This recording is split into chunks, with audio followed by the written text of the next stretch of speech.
ઓરે આકાશ, mummy મારી સ્કૂલમાં પરીક્ષા આવે છે, તમારે ફી ભરવી પડશે. અરે નિધિ તો છોકરી છે, તારે શું જરૂર વધારે ભણવાની? અરે આવું તો કોઈ હોય, ભાઈ તો ઇજનેરીમાં ભણે છે, તેની ફી તો તમે ભરી દીધી. અરે આમ કેમ કરો છો? નિધિ તો ભણવામાં હોશિયાર છે, આપણે એને ભણાવવી જોઈએ. એ ભણશે તો એનું ભવિષ્ય સારું બનશે. આપણે એને ભણાવવી જોઈએ. દરેક દીકરીઓને પણ દીકરાઓની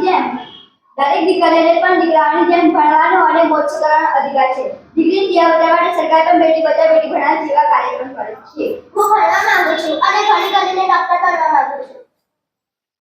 રાત સુધી હંમેશા આપણે આપણા સપના ઊંચા રાખવા જોઈએ અને આપણે ઈરાદાઓ પણ ઊંચા રાખવા જોઈએ અને તે પ્રમાણે મહેનત કરીએ તો આપણે સફળતા ચોક્કસ મળે છે. હવે સમય ઘણો બદલાઈ ગયો છે અને સમયની સાથે આપણે પણ બદલાવવું જોઈએ અને દીકરીઓને પણ ભણવાનો અધિકાર આપવો જોઈએ. ભાઈ, તમે સાચું કહો છો. દીકરીઓ પણ દેશ ચલાવે છે અને બધા ક્ષેત્રોમાં આગળ વધે છે.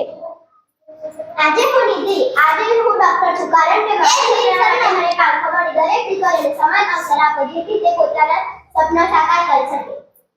દરેક દીકરીઓને સમાન અવસર આપો અને ભણવાની પાંખો મેળવો.